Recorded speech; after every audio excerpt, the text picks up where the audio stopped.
महामोह तुम कुंज जासु बचंद्र विकर निकर। गुरु को शिष्य पे राखिए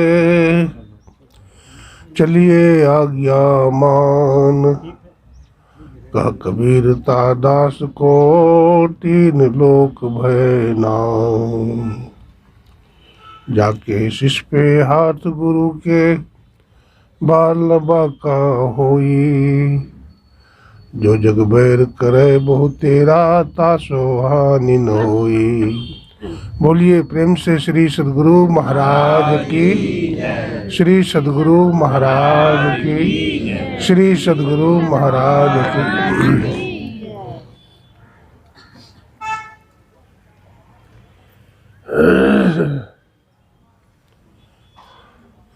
अव्यक्त रूप में अनंत श्री विभूषित परमाराध्य ब्रह्मलीन गुरुदेव के त्रैलोक पावन पाद पद्मों में कोटि कोटि नमन।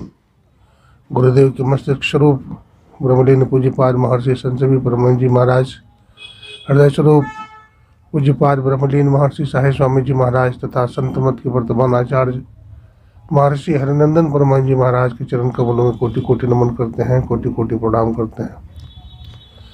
आदरणीय हमारे रवि बाबू, लक्की बाबू, राजकुमार बाबू, देवेंद्र बाबू, सत्संग प्रेमी सज्जनों, भक्तिमती माताओं, बहनों, सबों को नमन करते हैं, सबों को प्रणाम करते हैं। आज का सत्संग जैसा कि विदित है कि श्रद्धेय श्री पन्नालाल, स्वर्गीय श्री पन्नालाल बाबू और माता जी का नाम क्या है, श्रीमती द्रौपदी देवी के सुपुत्र श्री अशोक कुमार जी हैं, और एक बेटा का नाम मनोज कुमार जी है। इनके घर में सत्संग हो रहा है। गुरु महाराज की बड़ी कृपा है। और तीसरी बात यह है कि आज हमारे परम आदरणीय बिल्टू साहब जी के बड़े ज्येष्ठ पुत्र, अच्छा मंझला सुपुत्र श्री रवि बाबू का जन्म दिवस है। और जन्म दिवस के उपलक्ष्य में ये सबको आज प्रसाद चढ़ा रहे हैं, मिष्ठान बांटेंगे। गुरु महाराज की बड़ी कृपा है, दया है। हम लोग गुरु महाराज से प्रार्थना करेंगे कि इनकी आयु अभी 81वां साल में गुजर रहा है। हम लोग प्रार्थना करेंगे कि शताब्दी पार कर जाए, 100 पार कर जाए। सद्गुरु ये स्वस्थ रहे, ये स्वस्थ रहे, जिंदगी लंबी नहीं। हाँ, भक्तिमय जीवन हो इनका, स्वस्थ शरीर रहे। हाँ, आइए। आज ग्रंथ पाठ के माध्यम से आप लोग सुन रहे थे गोस्वामी तुलसीदास जी महाराज बता रहे थे कि 84 लाख जोनी में मनुष्य का शरीर सबसे श्रेष्ठ है। मनुष्य शरीर के समान दूसरा कोई शरीर नहीं है। काकभूषण जी भी कहते हैं, नर समान नहीं कबनी है देही, अजीब चराचर जाचत जेहि। मनुष्य का शरीर सभी पाना चाहते हैं, चाहे जड़ हो चाहे चेतन हो। तो जड़ पाना चाहते हैं, इसका मतलब नदी पहाड़ भी पाना चाहता है। हाँ, चांद सूरज भी चाहता है कि मनुष्य बन जाए हम। देखिए, चांद सूरज नदी पहाड़ भी तो एक जोनी है, ये भी एक जोनी है। ये भी चाहता है हमारी मुक्ति हो जाए, हमें मनुष्य का शरीर मिल जाए। इसलिए जड़ और चेतन सभी चाहते हैं।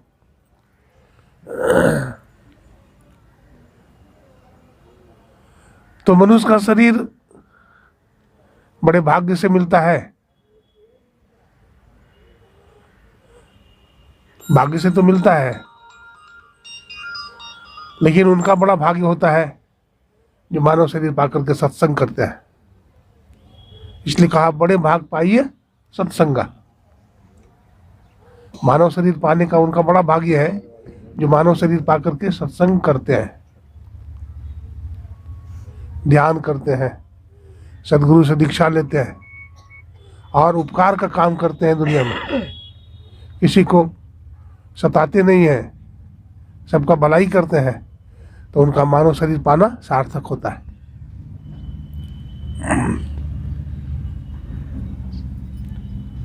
तो मानव के शरीर को गोस्वामी तुलसीदास जी कहते नाव है।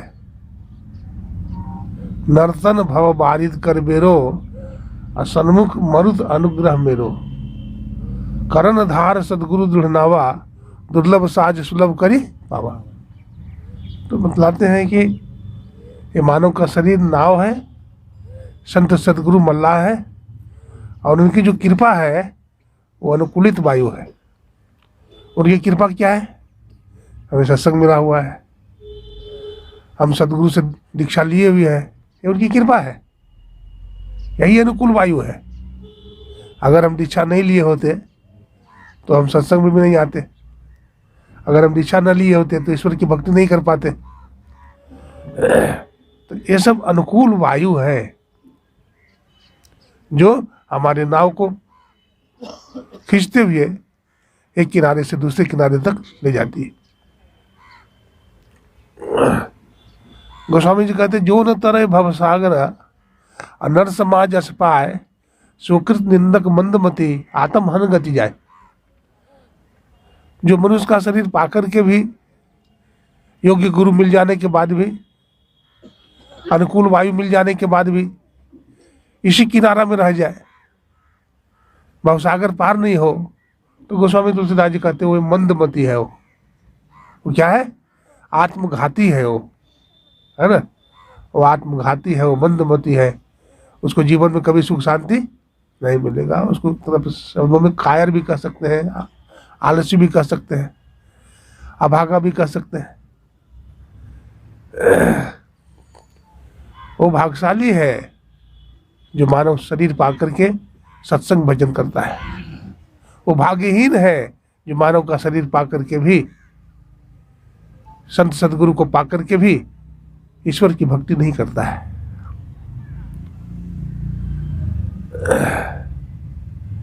मानव में मानवता होनी चाहिए, है ना? बोलते हैं मनुष्य एक सामाजिक प्राणी है, मनुष्य समाज में रहता है, समाज से बाहर वो रहता है या तो भगवान या तो शैतान। समाज से बाहर वही रह सकता है जंगल में, पहाड़ में, या तो भगवान या तो शैतान। तो मानव का शरीर पाकर के मानवता होनी चाहिए। एक महात्मा जी थे, वो दिन में अपने हाथ में मसाल लेकर के घूम रहे थे। तो लोगों को बड़ा आश्चर्य लगा। लोगों ने पूछा, स्वामी जी क्या कर रहे हैं, दिन में मसाल की क्या जरूरत है, अब मसाल लेके आप घूम रहे हैं?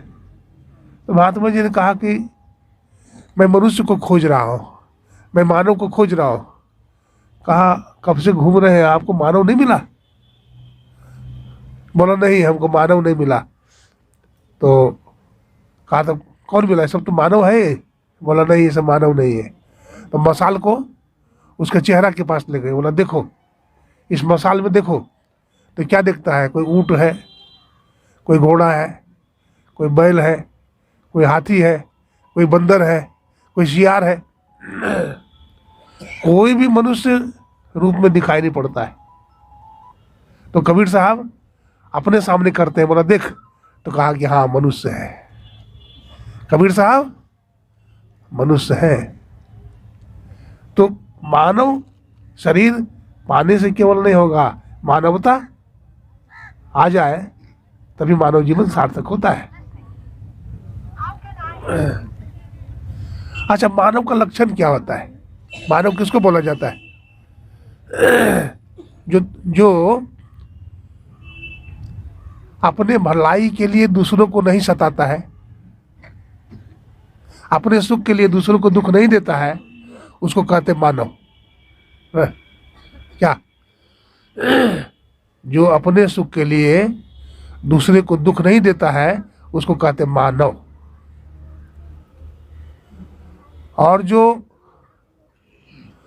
अपने सुख के लिए दूसरों को दुख देता है उसको बोलते हैं दानव ना। और जो खुद दुख सह करके दूसरों को सुख देता है उसको कहते हैं देवता। और जो दूसरों को दुख देने के लिए दुख उठाता है उसकी संज्ञा नहीं है, वो बेसंज्ञा है। अब थर्मामीटर सामने में है, अब क्या है, हम मानव है कि राक्षस है कि देवता है कि कुछ भी नहीं है, बेसंज्ञा है, समझ लेना चाहिए। कहने का अभिप्राय है, संत कहते हैं मानव बनो। वेद में लिखा है मनुर्भव, वेद में लिखा है मनुर्भव, मानव बनिए। तो मानव कैसे बनेंगे हम? देखिए, भारतवर्ष में बहुत सारे कारखाना है ना, कोयला का कारखाना है, कपड़ा का कारखाना है, इस्पात का कारखाना है, रेशमी वस्त्र का कारखाना है, ऊनी वस्त्र का कारखाना है।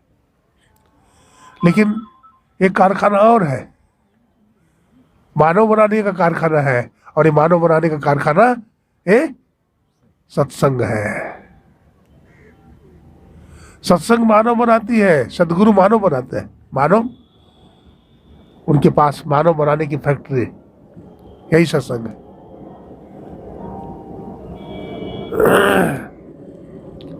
सत्संग है मान सरोवर।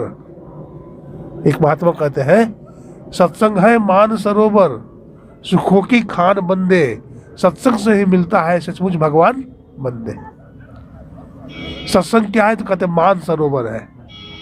मान सरोवर गए हैं? बहुत लोग मान सरोवर जाते हैं। बतलाते हैं कि मान सरोवर में हंस रहता है। क्या रहता है? हंस रहता है। वहां सुख ही सुख है, आनंद ही आनंद है, वहां दुख नहीं है। और सत्संग से ही भगवान मिलते हैं। इसलिए कहते हैं सत्संग ही सच्चा सौदा है और सच्चा व्यापार है। जीवन का सच्चा सौदा क्या है? व्यापार। एक बार की बात है, जब संत गुरु नानक साहब छोटे थे, पंजाब के रहने वाले थे। उनके पिताजी का नाम कालू राम था। गुरु नानक साहब के पिताजी का नाम कालू राम था। उनकी बहुत बड़ी आड़त थी अनाज की।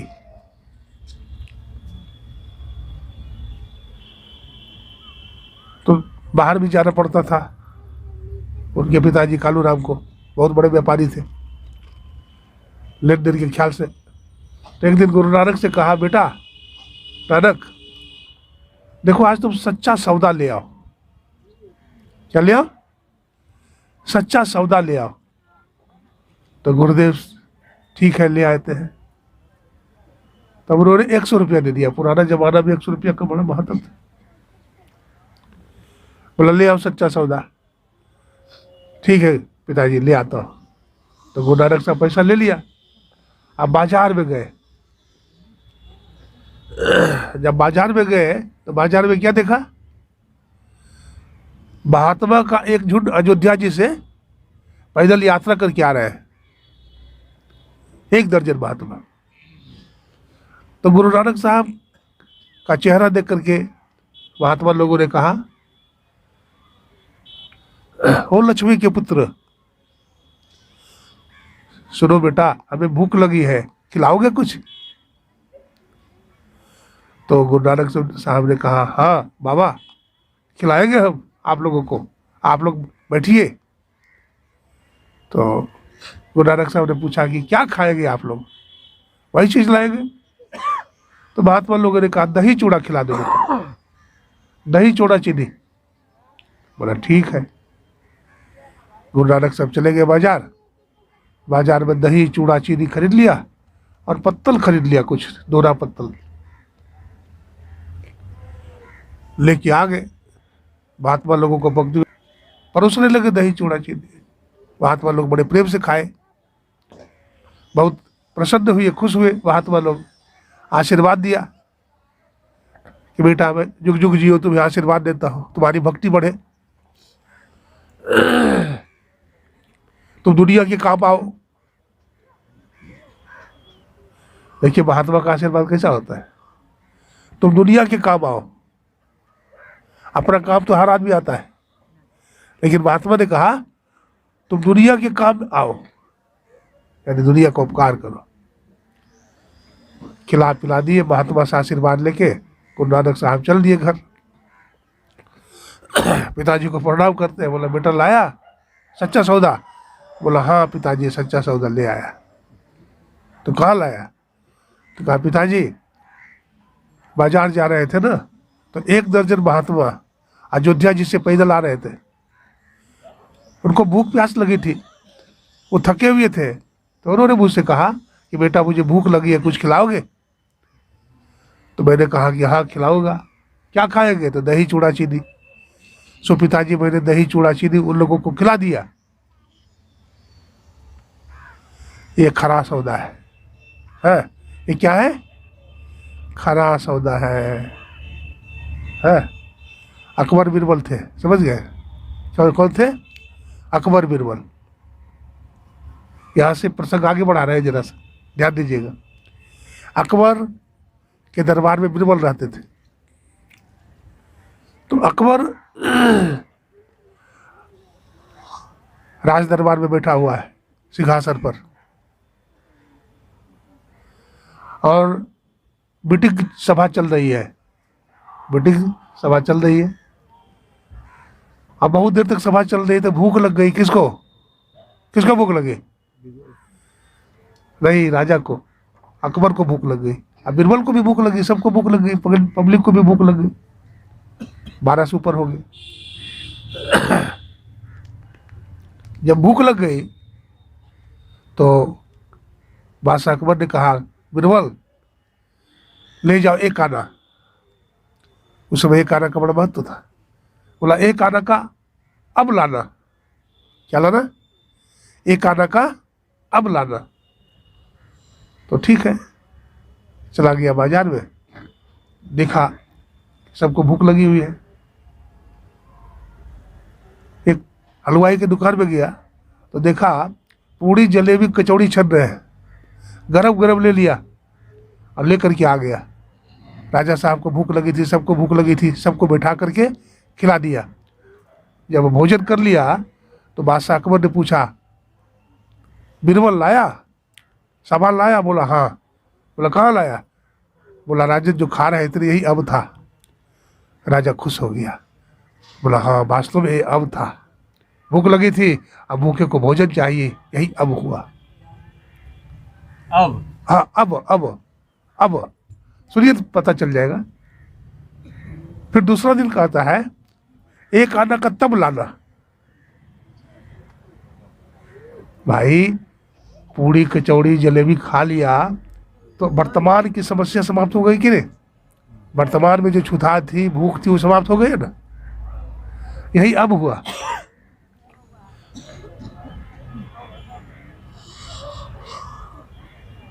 दूसरा दिन का 1 आना का तब लाना। तो बाजार में गया तो देखा एक भिखारी है, बहुत भूख लगी है और हाथ पैर कटा हुआ है, घिसट घिसट के चल रहा है, दे दो राम, दिला दो राम, देने वाला सीताराम। भीख मांग रहा है बेचारा, भूखे प्यासे है। तो दया आ जाती है किसको? बीरबल को। तो बीरबल ने सोचा कि चलो राजा साहब का 1 आना इस भिखारी को दे देते हैं। हाँ, दे दिया। दे करके दिया तो बड़ा प्रसन्न हुआ। भिखारी को जरा 1 पैसा दे के देखिए। हाँ, कभी देखे हैं आप? लेन देन करते हैं दुनिया में,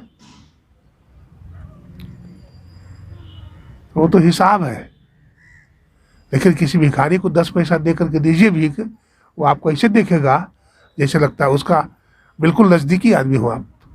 क्यों? निष्काम सेवा हो गया। दुनिया में लेन देन ये सकाम सेवा है।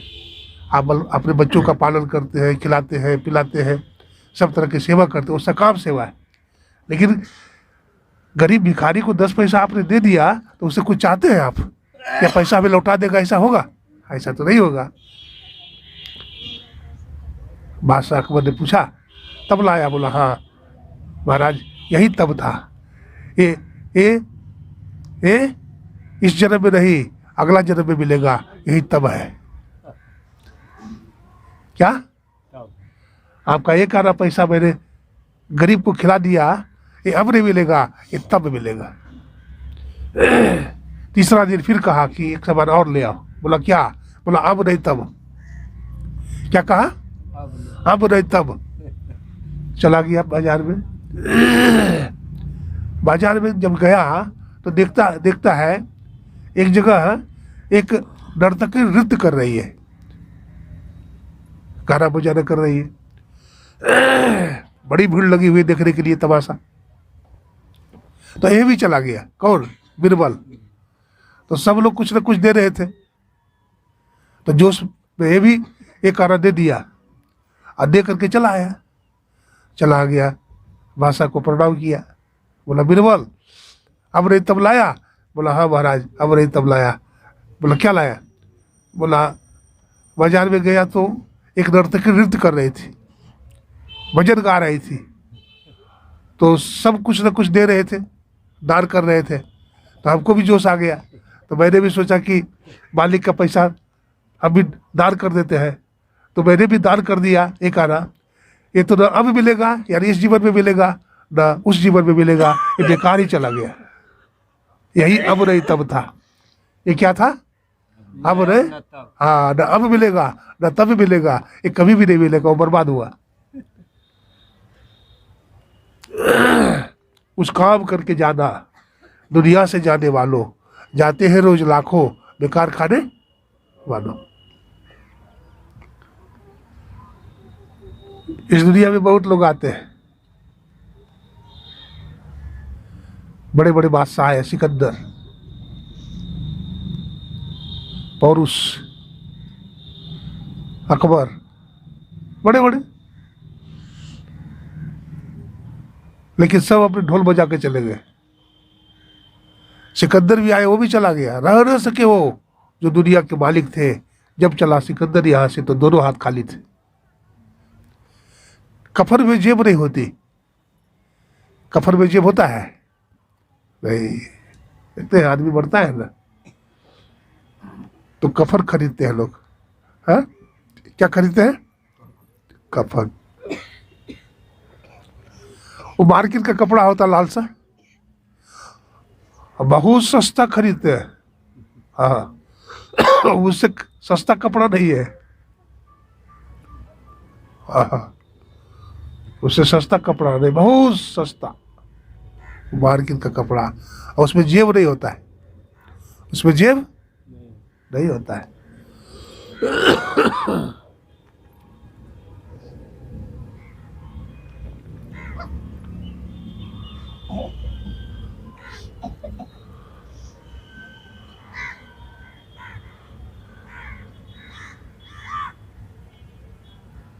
व्यक्ति का जो सत्कर्म होता है, भगवान श्री राम कहते हैं, गीता में भी कहा गया है, यज्ञ दान तपः कर्म पाप नानी मनीष नाम। यज्ञ, दान और तप मनुष्यों को भी पवित्र करते हैं। लेकिन यज्ञ जो है 3 तरह का होता है, सतोगुरु यज्ञ, तमोगुरु यज्ञ और रजोगुरु यज्ञ। उसी तरह से दान भी 3 तरह का होता है, सतोगुरु, तमोगुरु, रजोगुरु। तो जो सतोगुरु दान होता है, तप होता है, उससे जीव का कल्याण होता है। रावण था, दारू पी करके गया तपस्या करने,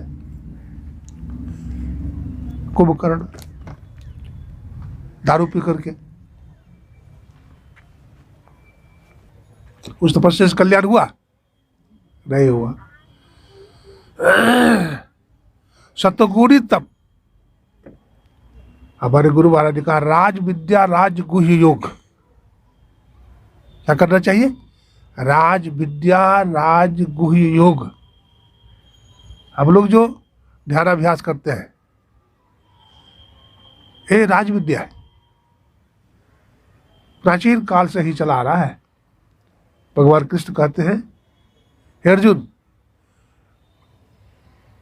ये राज विद्या राज गुह्य योग अति अर्वाचीन है। सबसे पहले सूर्य ने मनु को ज्ञान दिया था, मनु ने इक्ष्वाकु को दिया था। अब बहुत वर्षों के बाद उसी ज्ञान को मैं तुमसे कह रहा हूं, उसी ज्ञान को मैं तुमसे कह रहा हूं। तुम नहीं जानते हो लेकिन मैं जानता हूं। शंका करता है कि प्रभु मनु तो बहुत प्राचीन ऋषि थे, सूर्य ये भी सतयुग के ऋषि थे, तो आपका तो आगमन द्वापर युग में हुआ है, क्या आप उस समय थे? बोले क्या आप उस समय थे? कहा कि हाँ उस समय में था। मैं जानता हूं अर्जुन, लेकिन तुम नहीं जानते हो।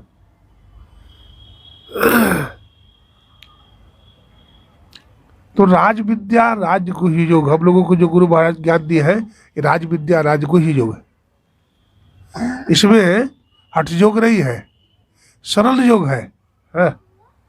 आंख न बुद्धो कान न रुद्धो तनिक कष्ट नहीं धावे, तो इसमें तनिक भी कष्ट नहीं होता, ये हठ योग नहीं है। इसलिए गुरु महाराज ने कहा कि राज विद्या राज गुह्य का अवलंबन करो। इसीलिए मानस जप बताए, मानस ध्यान बताए, दृष्टि योग बताए और नाना अनुसंधान की क्रिया बताए। तो इसको करना है, इसको करने से अंतःकरण धीरे धीरे पवित्र होता है। गुरुदेव लिखते हैं गुरुजाप मानस ध्यान मानस कीजिए दृढ़ साध कर, इनका प्रथम अभ्यास कर श्रुत शुद्ध करना चाहिए। साधक को मानस जप बड़ी लगन के साथ बहुत देर तक करना चाहिए। आप बहुत देर तक करना चाहिए, ऐसा क्यों? हाँ बहुत देर तक करेंगे।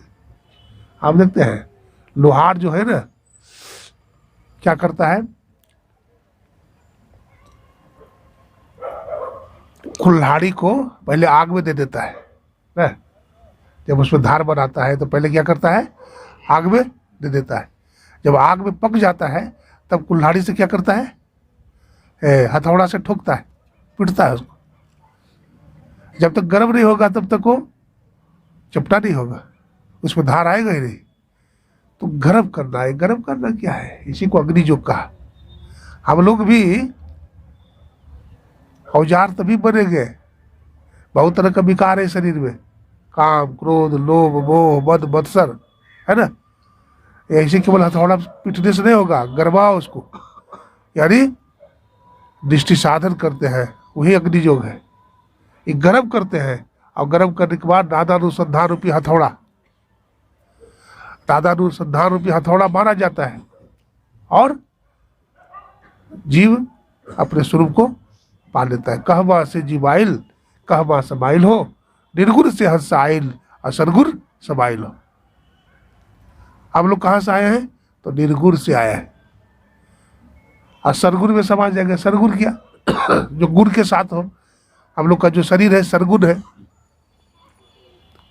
और शरीर में रहने वाला जो चेतन तत्व आत्मा है वो क्या है, दिखता है नहीं दिखता है, तो चेतन है वो सूक्ष्माति सूक्ष्म है, उसको हम निर्गुण कहते हैं। गोस्वामी जी कहते हैं ज्ञान कहे अज्ञान बिनु, तब बिनु कहे प्रकाश, निर्गुण कहे जो सगुण बिनु, सगुण तुलसीदास। ज्ञान की दशा में जाकर के जो ज्ञान की बात करे, अज्ञान की दशा में रह करके ज्ञान की बात करे तो कोई बड़ी बलिहारी नहीं है। अब खुद अज्ञानी बने हुए हैं, ज्ञान छाट रहे हैं, उसकी बलिहारी नहीं है, बल्कि हम खुद ज्ञानी बन करके दुनिया को ज्ञान दे रहे हैं, तो ये बलिहारी है, विशेषता है। संत महात्मा जितने भी हुए हैं, पहले अपने साधन किए, पहले अपने मन को काबू में किए, इंद्रियों को काबू में किए, उसके बाद दुनिया को ज्ञान दिया, तो दुनिया वाले लोगों ने माना, दुनिया वाले लोगों ने माना। इसके लिए अभ्यास की जरूरत है, बिना अभ्यास का नहीं होगा। इसके लिए एक आसन से ज्यादा देर तक साधक को बैठना चाहिए। मंत्र का जप करना चाहिए।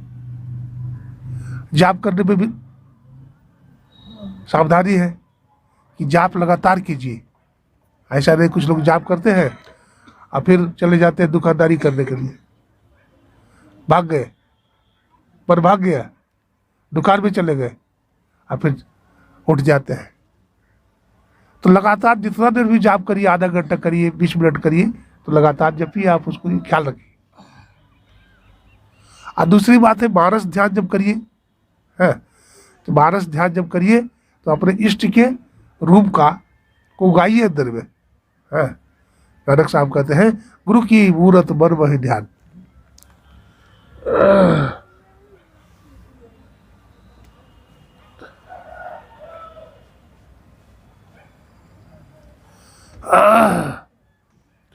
गुरु की मूरत मन वही ध्यान, गुरु के शब्द मंत्र मनमान, गुरु के चरण हृदय ले धारो, और गुरु पार ब्रह्म सदा नमस्कारो। तो गुरु की मूर्ति को हूबहू आप बैठा लीजिए। बाबा साहब जब गुरु महाराज के पास गए तो कहा कि हुजूर हमको दृष्टि साधन बता दीजिए। तो गुरु महाराज ने कहा लाला तूने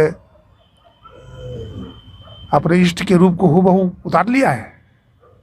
तो गुरु महाराज ने कहा नहीं गुरुदेव, धुंधला दिखता है। क्या बोले? धुंधला दिखता है, यानी हूबहू नहीं उतारा है। तो सदगुरु के रूप को हूबहू उतार लेना चाहिए। एक बार की बात है, 2 कॉपी बोलते हैं ना, उसको 2 कॉपी बोलते हैं, फोटोस्टेट। एक बार लाल बहादुर शास्त्री की बात है। लाल बहादुर शास्त्री भारत के दूसरा प्रधानमंत्री बने, है। पहला प्रधानमंत्री कौन बने? जवाहरलाल नेहरू। और दूसरा प्रधानमंत्री लाल बहादुर शास्त्री। बहुत गरीब थे, बहुत बुद्धिमान थे, बड़े मेधावी थे बचपन से। बतलाते हैं कि रास्ते में नदी पड़ती थी तो उनके पास पैसा तो था नहीं, बहुत गरीब थे। तो बतलाते हैं कि कपड़ा उतार लेते थे और हाथ में किताब को इसे ऊपर करके तैरते तैरते पार हो जाते थे। केवट कई बार बोला भी है कि आप नाव पर क्यों नहीं बढ़ जाते, डूब जाओगे। बोला नहीं, मैं फ्री में पार नहीं होगा। हमारे माँ बाप ने हमको मेहनत करने के लिए सिखाया है।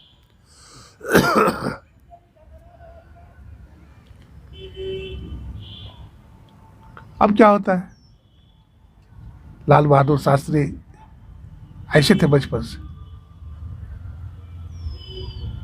तो लाल बहादुर शास्त्री जब देश गुलाम था अपना, है, लाल बहादुर शास्त्री थे और देश गुलाम था भारत। तो लाला लाजपत राय थे, नाम सुने होंगे। लाला लाजपत राय बहुत अच्छे नेता हुए, देशभक्त हुए लाला लाजपत राय। तो बतलाते हैं कि उनको देख करके बहुत खुश रहते थे लाला लाजपत राय, और उस उम्र में बड़े थे लाला लाजपत राय। तो एक दिन सभा में कहा, लाल बहादुर देखो, मतलब इनका मन ऐसा था कि किसी भी सभा सोसाइटी में नहीं जाते थे। कौन? लाल बहादुर शास्त्री। क्यों? इसलिए नहीं जाते थे कि पेपर में नाम आएगा, पेपर में भूरी भूरी प्रशंसा छपेगी, फोटो आएगा, इसलिए जाते नहीं थे सभा सोसाइटी में। तो सभा सोसाइटी में नहीं जाते थे। तो जब मुलाकात इससे हुई लाला लाजपत राय की, तो कहे लाला सुनो, ताजमहल में 2 तरह के पत्थर लगे हुए हैं, एक तो बिल्कुल सफेद पत्थर है जो बाहर में लगा हुआ है, उससे ताजमहल की सुंदरता बढ़ जाती है, चार चांद लग जाता है। लेकिन एक पत्थर डीप में लगा हुआ है जो दिखाई नहीं पड़ता और जो सुंदर भी नहीं है। लेकिन याद रखना लाल बहादुर, भलो दिखता नहीं है, लेकिन उसी पत्थर पर ये ताजमहल खड़ा है, नहीं तो ताजमहल रसातल में चला जाएगा। दो तरह के महापुरुष दुनिया में है, एक तो वो है जिनका नाम है, लेकिन ऐसे महापुरुष भी है जिनका नाम नहीं है। वीर भगत सिंह, चंद्रशेखर आजाद, है बड़े बड़े ऐसे नेता हुए जो कुर्बान हो गए, है लेकिन देश को आजाद करके चले गए। तो हमें भी नींव का पत्थर बनना चाहिए। क्या बनना चाहिए? नींव का पत्थर। समाज को, राष्ट्र को, देश को कुछ दे। क्या देंगे? खाली देंगे तो तभी जब हमारे पास भी कुछ होगा। देने योग्य वस्तु को हमें प्राप्त नहीं किया, हासिल नहीं किया, न सत्संग किया, न ध्यान भक्ति किया, तो हमारे पास कुछ भी नहीं रहता है, हम खाली ही खाली रह जाते हैं। लेकिन जो अपने जीवन में सत्संग करता है, ध्यान करता है, सदाचारी बन करके रहता है, उसके जीवन में बहुत कुछ होता है। ये महापुरुष दुनिया में बहुत कुछ दे करके जाते हैं।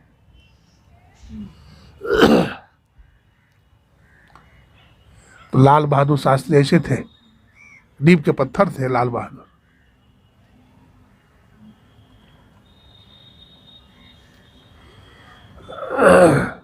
बतलाते हैं लाल बहादुर शास्त्री के समय में सुभाष चंद्र बोस भी थे। नाम सुने होंगे, सुभाष चंद्र बोस बंगाल के ही हुए और गरीबों के प्रति उनके मन में बड़ी अच्छी भावना रहती थी। किनको? सुभाष चंद्र बोस की। आईएएस की परीक्षा में सफल हो गए वो, लेकिन आईएएस बने वो नहीं बने। हमारा देश गुलाम था, हमारी भारत माता के हाथों में जंजीर है, हमारा देश गुलाम है, और हम आईएएस बनकर क्या करेंगे? हम देश की सेवा करेंगे। ऐसे थे सुभाष चंद्र बोस। बतलाते हैं बड़ी गरीबी थी घर में, उनकी माताजी दौड़ी का काम करती थी, दासी। उनके पिताजी गुजर गए थे, घर में बड़ी गरीबी थी, दौड़ी का काम करके, दासी का काम करके थोड़ा सा कुछ लाती थी, उसी से भोजन चलता था, क्योंकि ये तो देश की सेवा में तल्लीन रहते थे।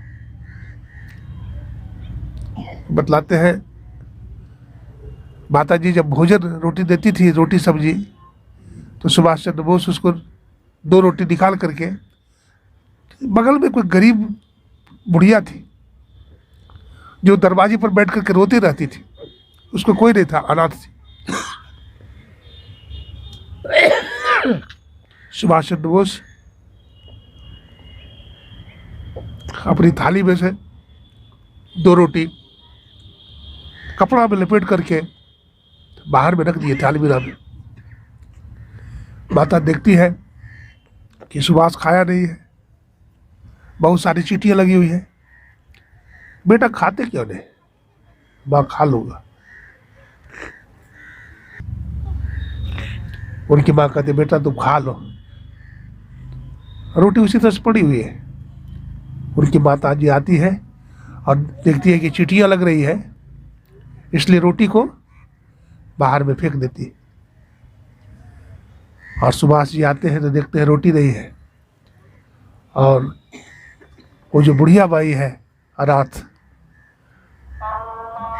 जिसको रोटी देने वाला कोई नहीं है, माँ यहाँ मैंने रोटी रखा था, क्या की तूने? बोला बेटा मैंने फेंक दिया। बोला माँ, उसी टाइम में पता चला वो बुढ़िया बाई जिनको रोटी देना था वो भूखे भूखे तड़प तड़प करके मर गई, जान दे दी। सुभाष चंद्र बोस रोने लगे। हाँ, सुभाष चंद्र बोस रोने लगे। देखिए होनहार वीरवार के होते हैं चिकने पात। जो होनहार होते हैं, वीरवार होते हैं, उनके चिकने पात होते हैं। भक्तिवती मीराबाई के जीवन में देखिए, माता सहजोबाई के जीवन में देखिए, बचपन से ही ध्यान ज्ञान, हाँ बचपन से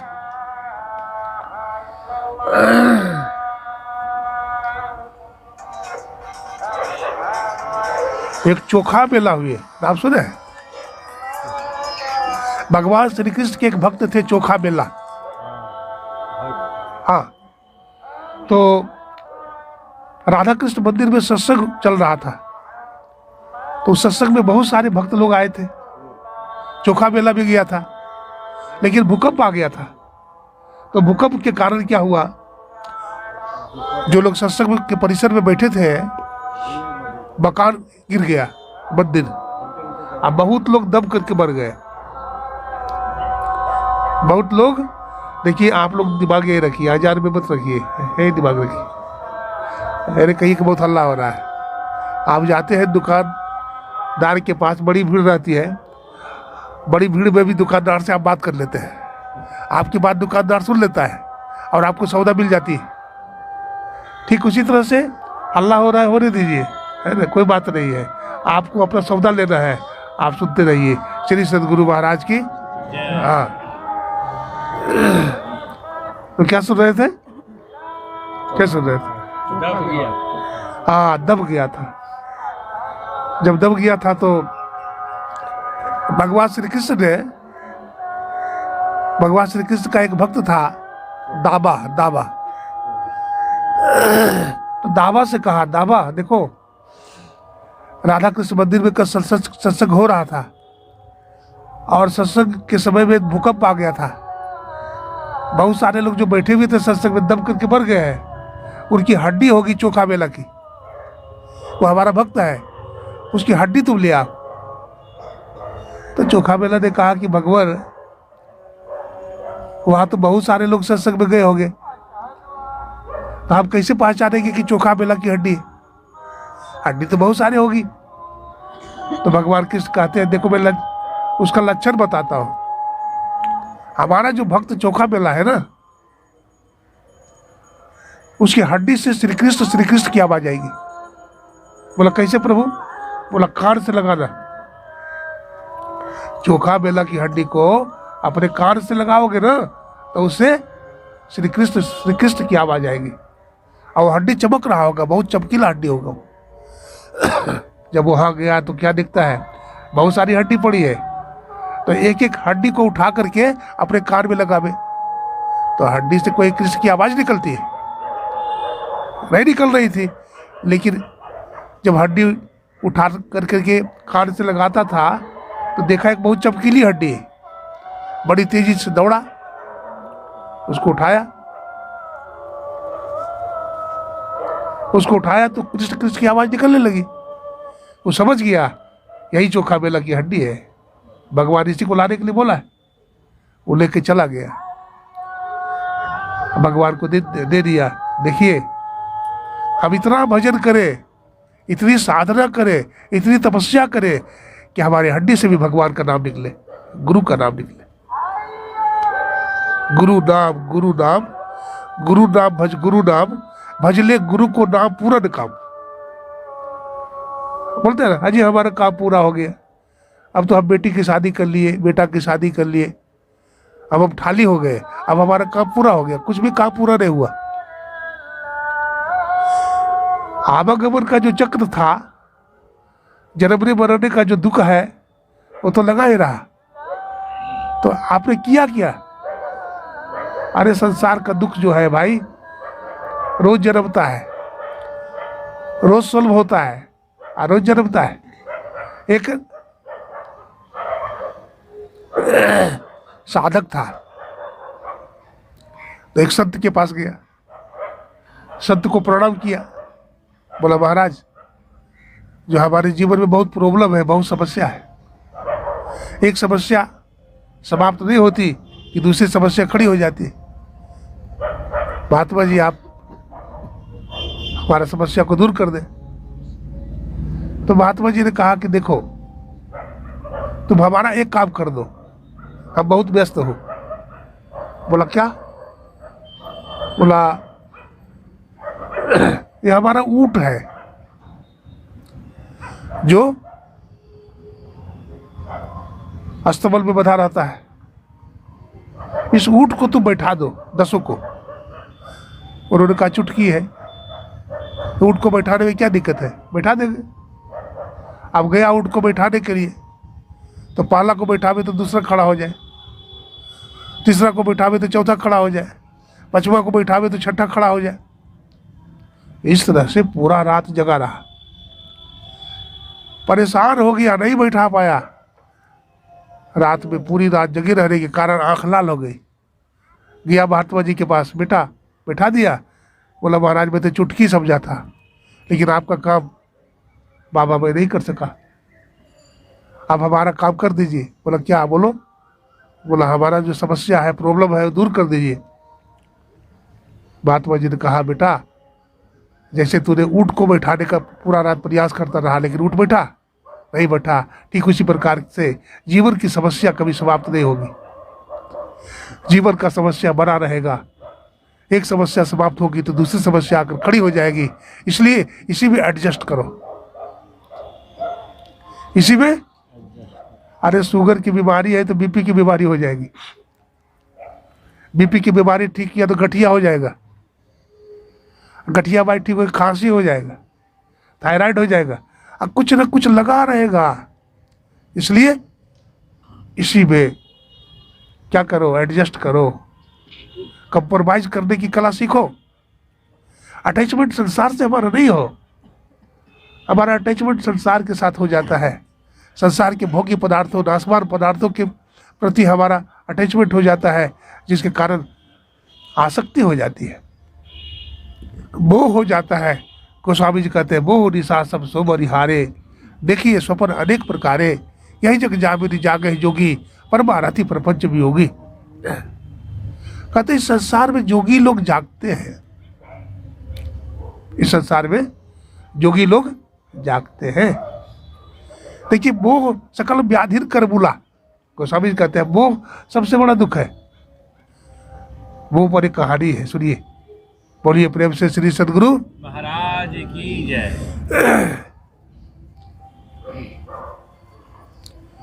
एक ब्राह्मणी थी, तो ब्राह्मणी को हॉस्पिटल में एक बच्चा का जन्म हुआ, हाँ लड़का हुआ।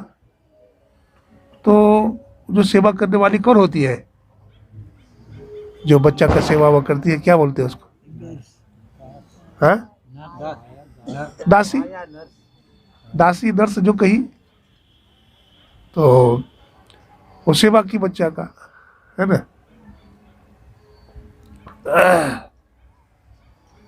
लेकिन ये ब्राह्मणी बहुत गरीब थी, सेवा के बदले कुछ दे नहीं पाई। तो उन्होंने कहा देखो देखो दाए, हम तुमको कुछ दे नहीं पाए, लेकिन हम देंगे जरूर। हम कुछ दिन बाद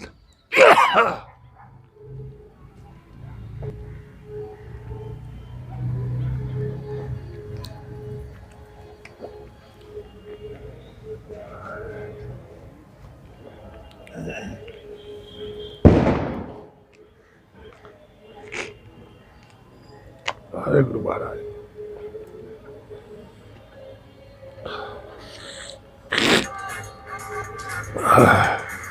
कुछ दिन के बाद देंगे। कुछ दिन और बीत गए। ब्राह्मणी, अरे ब्राह्मणी कहती है हमारा बेटा है, इसकी सही फैसला हो। क्या हो कि चिंता में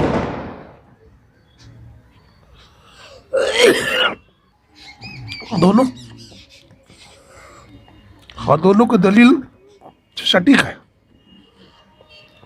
अब किसका दलील कमजोर है ऐसा नहीं लगता है, दासी का भी ब्राह्मणी का भी।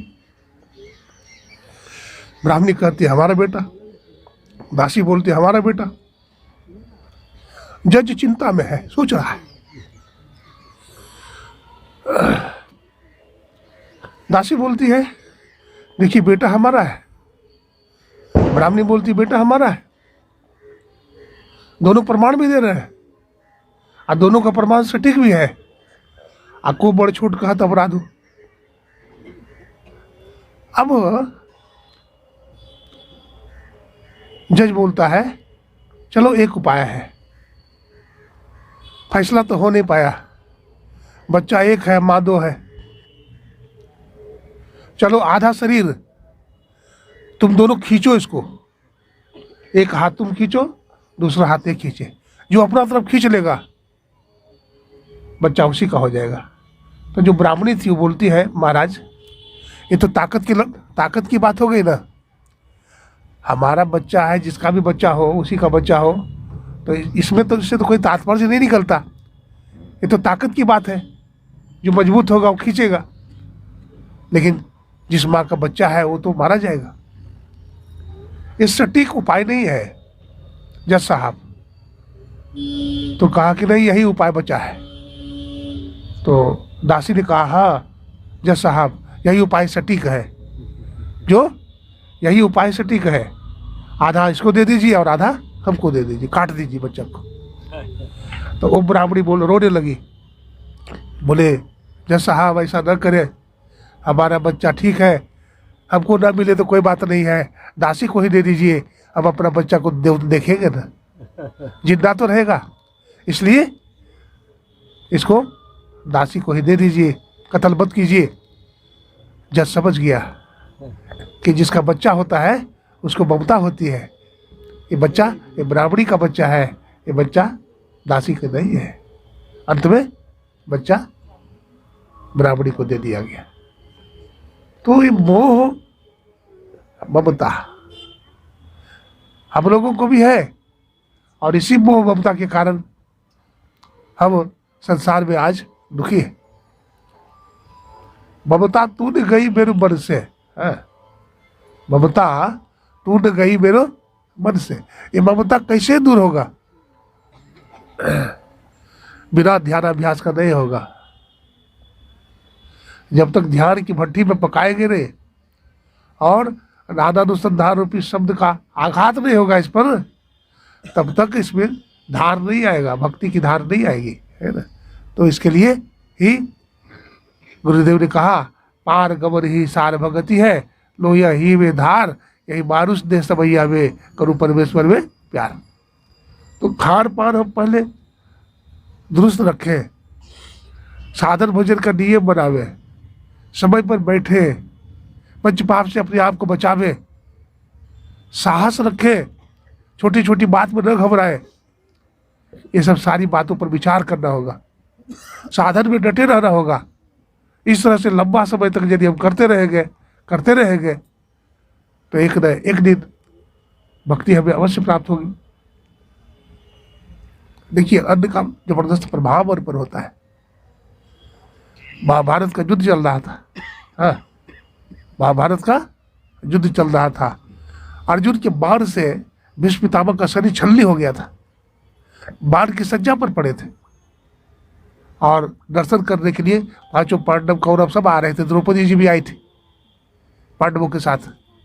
तो पांचों पांडवों ने प्रणाम किया, द्रौपदी ने प्रणाम की, बोला पितामह कुछ ज्ञान का उपदेश कीजिए, आप तो आप चले जाएंगे।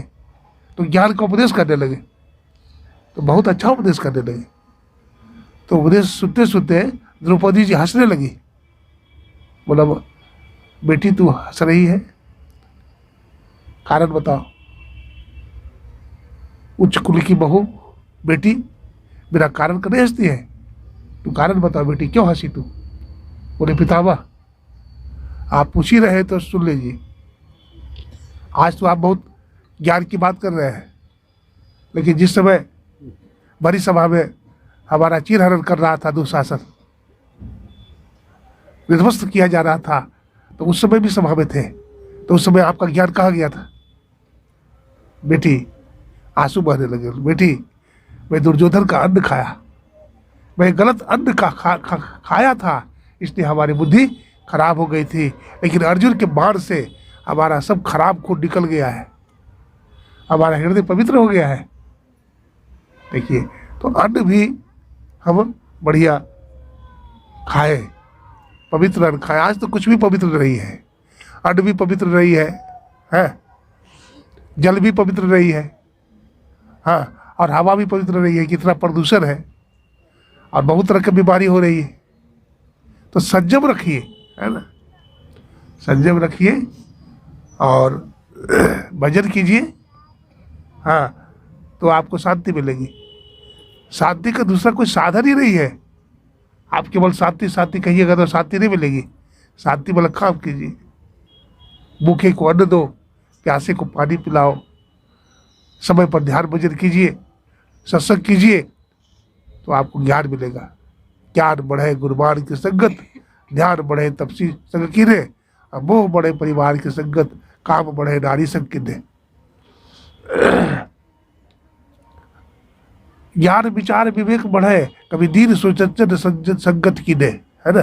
तो ज्ञान वैराग्य विवेक बढ़ेगा किसी महापुरुष का संग करने से। तो ऐसे महापुरुष का हम संग करेंगे तो हमारा कल्याण होगा।